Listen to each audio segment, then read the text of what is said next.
இயேசு உங்களை நேசிக்கிறார். பிரியமானவர்களே, இந்த நாளில் ஆண்டவர் நம்மளோடு பேசும்படியாய் வேதத்திலிருந்து ஒரு வசனத்தை கூட வாசித்து ஆண்டவர் நம்மளோடு பேசுகிற வார்த்தைகளை, நம்மளோட இடைவிடுகளுடைய காரியங்களை பார்ப்போம். அது எரேமியா தீர்க்கதரிசியின் புஸ்தகம் 6வது அதிகாரம் 16வது வசனம் இப்படியாக சொல்லுகிறது: வழியிலே நின்று பூர்வ பாதைகள் எவை என்று கேட்டு விசாரித்து நல்ல வழி எங்கே என்று பார்த்து அதில் நடவுங்கள்.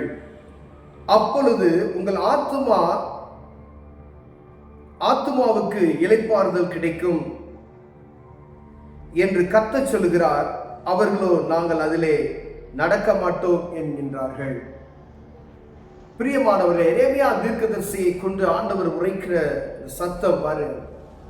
வழியிலே நின்று பூர்வ பாதை எவை என்று கேட்டு விசாரித்து, பூர்வ பாதை எவை என்று கேட்டு விசாரித்து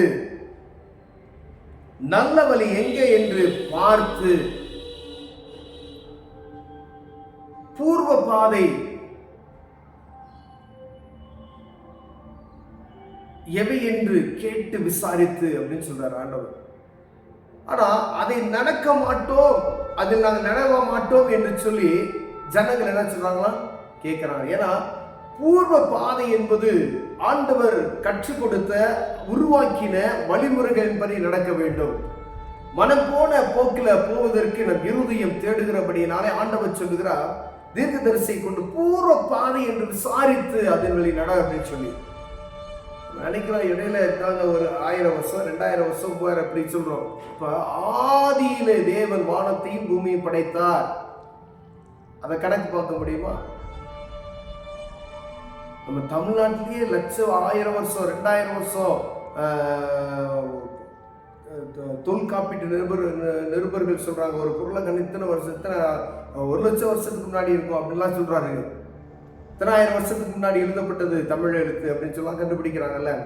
பூர்வ பாதை, அப்ப பூர்வ பாதை என்பது ஆதியிலே தேவன் வானத்தையும் பூமியும் உண்டாக்கினார். அப்ப உருவாக்கப்பட்ட நிலையை நீ அறிந்து அதன்படி நீ நடப்பையானால் பூர்வ பாதை என்று விசாரிக்கணும். யாரோ சொல்றாங்க எங்கேயோ பார்த்தோம் அப்படின்றது, அதுக்கு தான் வேத புத்தகத்தை நாம் வாசிக்க வேண்டும். பிரியமானவர்களே, பூர்வ பாதை என்று எது என்று விசாரித்து அதன்படி நடப்பீர்களாகில் ஆண்டவர் அதுதான் சொல்றாரு. எங்கே என்று பார்த்து தேடி அலைந்து அதை கண்டுபிடிங்க. சொல்வது மாத்திரமல்ல, இப்ப வேத புத்தகத்தை வாசிக்கணும்னா யாரும் வாசிக்கிறது கிடையாது, நம்ம வாசிக்கணும். அப்ப பூர்வ பாதையை நம்ம அறிந்து கொள்ள முடியும். பிரியமானவர்களே, உங்கள் ஆத்துமாவுக்கு இளைப்பாறுதல் கிடைக்குமா? அப்படின்னா தான் ஆத்துமாவுக்கு இளைப்பாறுதல். நீங்க அதை கண்டுபிடிச்சிட்டீங்க, ஆண்டவரை நீங்க தெரிஞ்சுக்கிட்டீங்க அப்படின்னு சொன்னா உங்க ஆத்மாவுக்கு ஒரு இளைப்பாறுதல், ஒரு சமாதானம், ஒரு சந்தோஷம், அதை போல ஒரு பெரிய காரியமே இல்லை. பிரியமானவர்களே, அவர்களோ நாங்கள் கேட்க மாட்டோம் நடக்க மாட்டோம் என்கிறார்கள். நம்ம இறுதியை பாருங்க, நல்வழிப்படுத்துறதுக்கு ஒரு மதுபானம் அடிமைப்படுத்தப்பட்ட ஒரு மனிதனை பார்த்து இதை செய்யாதுன்னு சொன்னா என்ன செய்வாங்க? உடனே கேட்க மாட்டாங்க, அவங்களால முடியாது. ஏன்னா அதில் அடிமைப்படுத்தப்பட்டு இருக்கிற அவங்க அடிமைப்படுத்தல, அது அந்த பொருள் அவங்க அடிமைப்படுத்த புகைப்பழக்கத்துக்கு அடிமைப்படுத்தப்பட்டு இருக்கிறார்கள். ஏன் வேணா தூக்கி போட முடியல, அது அவர்களை அடிமைப்படுத்தி விட்டது. ஒவ்வொரு காரியமும் நாம் எதன் மீது பற்றுதலா இருக்கிறோமோ அது நம்மை அடிமைப்படுத்த நம்மை ஆண்டு கொண்டு இருக்கிறது. பிரியமானவர்களே, அப்ப பூர்வ பாதை என்று எது என்று அறிந்து அதன்படி நடப்பமையானால் இளைப்பாறுதல் கிடைக்கும் என்று ஆண்டவர் சொல்லுகிறார். இப்ப பூர்வ பாதை எப்படி கண்டுபிடிப்பது? வேதத்தை வாசிக்கணும். எங்கும் சுவிசேஷம் பிரசங்கிக்கப்படுகிறது, எல்லாம் பார்க்கணும், எல்லாத்தையும் பார்க்கணும். சுவிசேஷத்திலேயே ஆண்டவர் என்ன சொல்றாரு? ரொம்ப கவனமா இருங்க, அவர்களுடைய கனிகளினாலே அவர்களை அறிவீர்கள் என்று வேதம் சொல்லுகிறது. அவருடைய பார்வை படத்தை செய்யலை நீங்க பார்த்துக்கங்க அப்படின்னு சொல்லி ஆண்டவர் சொல்லுகிறார். மாறுபாடான உபதேசம் வருதா பார்க்க சொல்லுங்க. ஏன்னா இது கடைசி காலம். ஜனங்களை வஞ்சித்து பரலோகத்துக்கு கொண்டு போக விடாதபடி நரகத்துக்கு தள்ளும்படியா எல்லா ஜனங்களும் கெட்டு போகக்கூடாது சொல்லி ஆண்டவர் நினைக்கிறார். பிசாசன் அவன் நினைக்கிறது எப்படி? நான் ஒருவன் அங்கு போகக்கூடாது, அவனுடைய ராஜ்யத்துக்குள்ளே வர வேண்டும், அங்கு அழுகையும் பல்கடிப்பும் இருக்கக்கூடிய அந்த இடத்துக்கு போக வேண்டும் என்று சொல்லி தெய்வ தெய்வத்தை அறிய விடாதபடிக்கு ஜனங்களை மூட நம்பிக்கையின் பேர்ல ஒரு பக்கம் மடிந்து போக செய்து கொண்டிருக்கிறதை நான் பார்க்க முடிகிறது. பிரியமானவர்களே, அங்கு பரிசுத்தம் காணப்படாது. எங்கு பரிசுத்தம் இருக்கிறது? பரிசுத்தம் பரிசுத்தம் பரிசுத்தம். சேனைகளின் கர்த்தராகிய தேவன் பரிசுத்தர் பரிசுத்தர் பரிசுத்தர் என்று ஏன் சொல்லப்படுகிறது? ஒரே வானத்தையும் பூமியை உண்டாக்கினவர், சகல மனுக்குலத்திற்கும் அவரே கடவுள், ஒரே கடவுள். அவர்தான் சர்வ வல்லமையுள்ள தேவன். அவரை அறிந்து கொண்டமையானால் இருதயத்துக்கு ஒரு இளைப்பாறுதல், இருதயத்துக்கு ஒரு சமாதானம் உண்டாகும் என்று ஆண்டவர் சொல்லுகிறார்.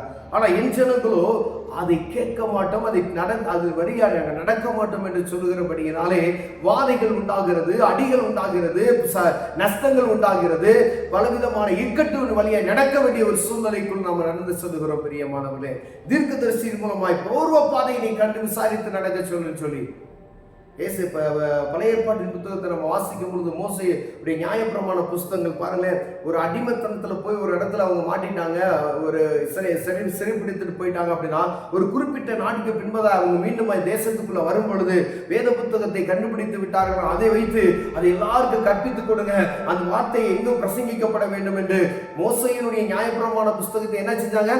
வாசித்துக் கொண்டே இருந்தாங்க. ஆண்டவர் எழுதி கொடுத்த அந்த நியாயப்பிரமாணத்தை வாசி, கொலையை செய்யாத, கொலை செய்யாத, பொய் சொல்லாத, திருடாத, களவு செய்யாத, விக்கிரக ஆராதனை பண்ணாத, என்று உனக்கு வேற தேவர்கள் உண்டாய, தாயும் தகப்பனை கனம் பண்ணுவாயாக.